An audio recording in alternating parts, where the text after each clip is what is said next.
प ग स द नि प म प ग म रे सा सा।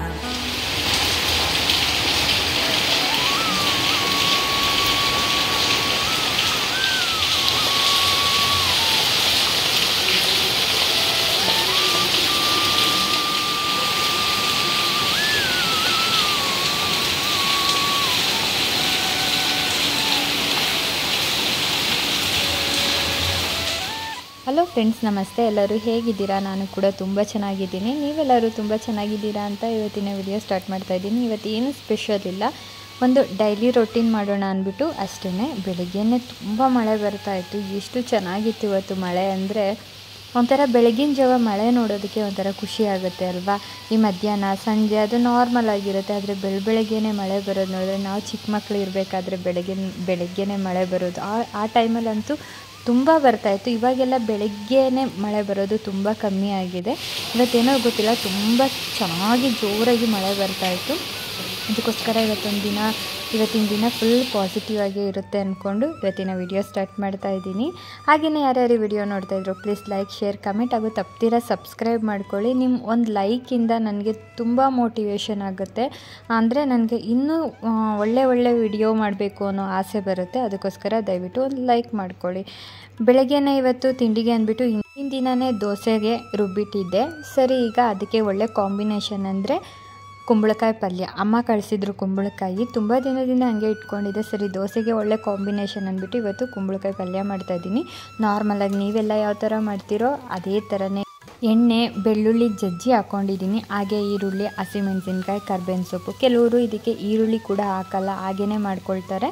ಆದರೆ ನನಗೆ ಅಮ್ಮ ಹೇಳ್ಕೊಟ್ಟಿರೋದು ಈರುಳ್ಳಿ ಹಾಕ್ಕೊಂಡು ಮಾಡು, ತುಂಬ ಚೆನ್ನಾಗಿರುತ್ತೆ ಅಂದ್ಬಿಟ್ಟು. ಸರಿ, ಇದನ್ನೆಲ್ಲ ಚೆನ್ನಾಗಿ ಫ್ರೈ ಮಾಡಿ ಈ ಥರ ಸಣ್ಣದಾಗಿ ಪೀಸ್ ಮಾಡಿರೋ ಕುಂಬಳಕಾಯಿನ ಹಾಕ್ಕೊಳ್ತಾ ಇದ್ದೀನಿ. ಸ್ವೀಟ್ ಕುಂಬಳಕಾಯಿ ಅದನ್ನು ಹಾಕ್ಕೊಂಡು ಒಂದು 5 ನಿಮಿಷ ಬೇಯಕ್ಕೆ ಇಡ್ತೀನಿ. 5ರಿಂದ 10 ನಿಮಿಷ ರುಚಿಗೆ ತಕ್ಕಷ್ಟು ಉಪ್ಪು ಹಾಕ್ಬಿಟ್ಟು ಬೇಯೋಕ್ಕೆ ಇಟ್ಟಿದ್ದೀನಿ. ಈ ಕಡೆ ನಾನು ಒಂದು ಸ್ವಲ್ಪ ಕಡಲೆ ಬೀಜನ ಚೆನ್ನಾಗಿ ಫ್ರೈ ಮಾಡ್ಕೊಳ್ತಾ ಇದ್ದೀನಿ. ಡ್ರೈ ರೋಸ್ಟ್ ಮಾಡ್ಕೊಳ್ತಾ ಇದ್ದೀನಿ. ಅದು ತಣ್ಣಗಾದ್ಮೇಲೆ ಈ ಥರ ತರ್ತರಿಯಾಗಿ ರುಬ್ಕೊಳ್ಬೇಕಾಗುತ್ತೆ.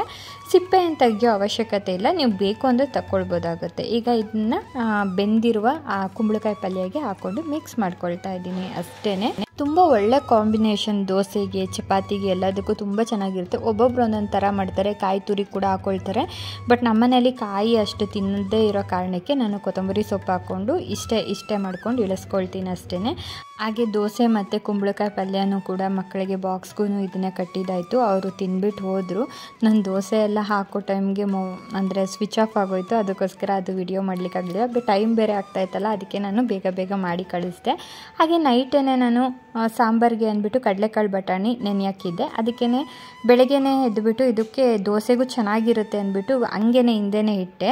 ಸರಿ, ಮಕ್ಕಳನ್ನೆಲ್ಲ ಸ್ಕೂಲಿಗೆ ಕಳಿಸಿದ ತಕ್ಷಣ ಹಿಂದೆನೇ ಸಾಂಬಾರು ಮಾಡೋಣ ಅಂದ್ಬಿಟ್ಟು ಕಡಲೆಕಾಳು ಮತ್ತು ಬಟಾಣಿ, ಆಲೂಗಡ್ಡೆ, ಬದನೆಕಾಯಿ, ಸ್ವಲ್ಪ ಟೊಮೆಟೊ, ಒಂದು ಅರ್ಧ ಟೊಮೆಟೊ, ಕರಿಬೇವು, ರುಚಿಗೆ ತಕ್ಕಷ್ಟು ಉಪ್ಪು ಇಷ್ಟು ಹಾಕ್ಕೊಂಡು ಕೂಗಿಸ್ಕೊಳ್ತಾ ಇದ್ದೀನಿ. ಒಂದು 2ರಿಂದ 3 ವಿಷಲ್ ಕೂಗಿಸ್ಕೊಂಡ್ರೆ ಆಯಿತು.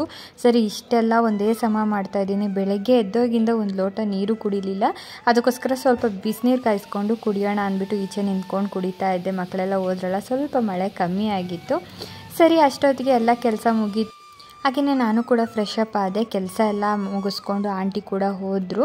ನಾನು ಫ್ರೆಶ್ ಅಪ್ ಆಗಿ ಈಗ ಬಾಗಿಲಿಗೆ ಅರಿಶಿನ ಕುಂಕುಮ ಎಲ್ಲ ಇಡೋಣ ಅಂತ. ಬೆಳಗ್ಗೆ ಇಡಲಿಕ್ಕೆ ಆಗಲಿಲ್ಲ, ಎಷ್ಟು ಮಳೆ ಬರ್ತಾಯಿತ್ತು ಅಂದರೆ ಒಂಥರ ಈಚೆ ಎಲ್ಲ ಪಿಚ ಅಂತಾಯಿತು. ಅದಕ್ಕೋಸ್ಕರ ಅರಿಶಿನ ಕುಂಕುಮ ಎಲ್ಲ ಇಟ್ಟರೆ ಬೇಗ ಹಾಳಾಗುತ್ತೆ, ಮತ್ತು ರಂಗೋಲಿ ಎಲ್ಲ ಹಾಕ್ಲಿಕ್ಕಾಗಲ್ಲ, ಸಿಡಿಯುತ್ತೆ ಅಂದ್ಬಿಟ್ಟು ಬೆಳಗ್ಗೆ ಇಡಲಿಲ್ಲ. ಇವಾಗ ಎಲ್ಲ ಕೆಲಸ ಮುಗಿಸ್ಕೊಂಡು ನಾನು ಫ್ರೆಶ್ ಅಪ್ ಆದಮೇಲೆ ಇನ್ನು ಪೂಜೆಗೆ ರೆಡಿ ಮಾಡೋದು ಇದ್ದೇ ಇರುತ್ತಲ್ವ, ಅದಕ್ಕೋಸ್ಕರ ನಿಧಾನಕ್ಕೆ ಮಾಡ್ತಾಯಿದ್ದೀನಿ. ಇವತ್ತು ಅಡುಗೆ ಎಲ್ಲ ಫಾಸ್ಟಾಗಿ ಆಗಿದೆ.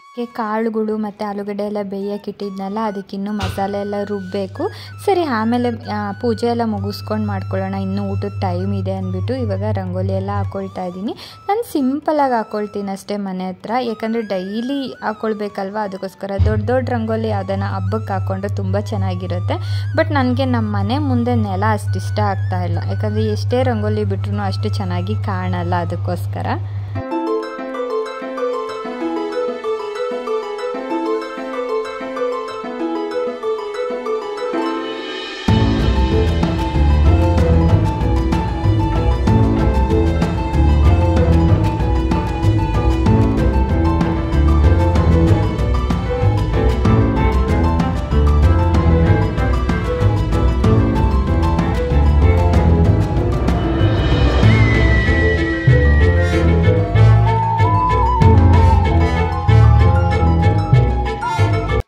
ಸರಿ, ಈಗ ಈಚೆ ರಂಗೋಲಿ ಎಲ್ಲ ಹಾಕಿದ್ದಾಯಿತು. ಆದರೂ ನೋಡಿ ಒಂಥರ ವೈಟ್ ಇದೆ ನೆಲ, ಅಷ್ಟು ಚೆನ್ನಾಗಿಲ್ಲ. ಅಂದರೆ ಎಷ್ಟೇ ಚೆನ್ನಾಗಿ ತೊಳೆದ್ರೂ ಅಷ್ಟು ಒಂಥರ ಕ್ಲೀನಾಗಿ ಕಾಣಲ್ಲ, ಅಷ್ಟೇನೇನೋ ಒಂಥರ ಕಾಣುತ್ತೆ.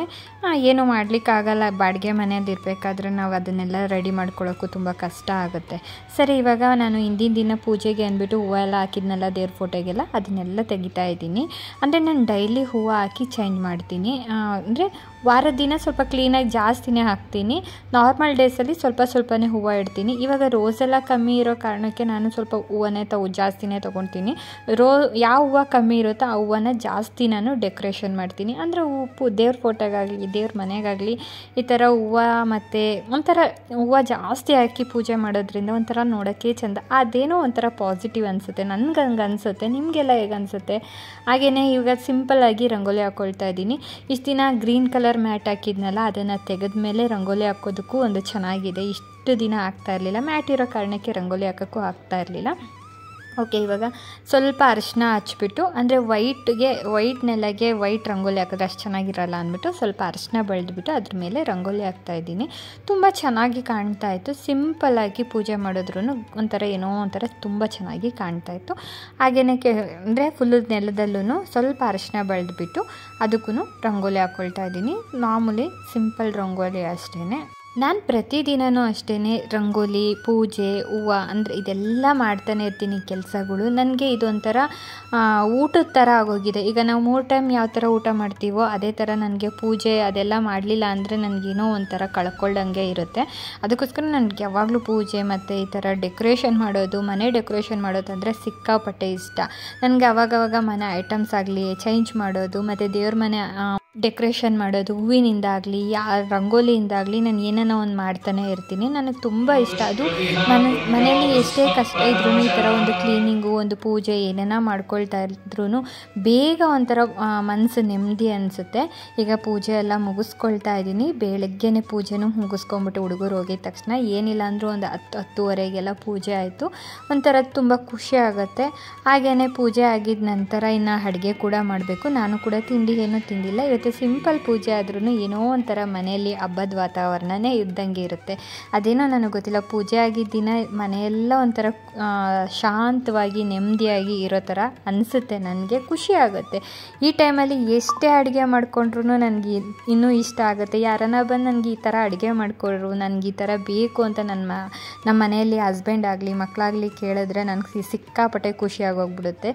ಎಲ್ಲ ಕೆಲಸ ಆದಮೇಲೆ ಅಡುಗೆಗಳು ಎಷ್ಟು ಥರ ಬೇಕಾದರೂ ನನಗೆ ಮಾಡೋಕ್ಕೆ ತುಂಬ ಇಷ್ಟ. ಅದರಲ್ಲೂ ತುಂಬ ಜನ ಕಮೆಂಟ್ ಹಾಕಿದ್ರು. ಅದರಲ್ಲಿ ಒಬ್ಬರು ಹೆಸರು ಮರ್ತಿದೆ, ನಾನು ನೆಕ್ಸ್ಟ್ ಸಲ ಅವ್ರ ಹೆಸರು ಹೇಳ್ತೀನಿ. ಅವ್ರು ಹೇಳಿದರು, ನಿಮಗೆ ಮನೆಯಲ್ಲಿ ಬರೀ ಅಡುಗೆ ಮಾಡೋದೇ ಆಗೋಗ್ಬಿಟ್ಟಿದೆ, ಇದೇ ನಿಮಗೆ ಟೈಮ್ ಆಗೋಗಿದೆ ಬೆಳಗ್ಗೆಯಿಂದ ಸಂಜೆವರೆಗೂ ಅಂದ್ಬಿಟ್ಟು. ನನಗೆ ಊಟ ಮಾಡೋರಿದ್ರೆ ಮಾತ್ರ ಸಿಕ್ಕಾಪಟ್ಟೆ ಇಷ್ಟ ಅಡುಗೆ ಮಾಡೋದಕ್ಕೆ. ಎಷ್ಟು ಜನಕ್ಕೆ ಬೇಕಾದರೂ ಅಡುಗೆ ಮಾಡಿಕೊಡ್ತೀನಿ. ಫಸ್ಟ್ ನನಗೆ ಏನೂ ಬರ್ತಾ ಇರಲಿಲ್ಲ. ಒಂದು ಕಾಫಿ ಬಿಟ್ಟು ನನಗೆ ರೈಸ್ ಮಾಡ್ತಾಯಿದ್ದೆ ಅಷ್ಟೇ.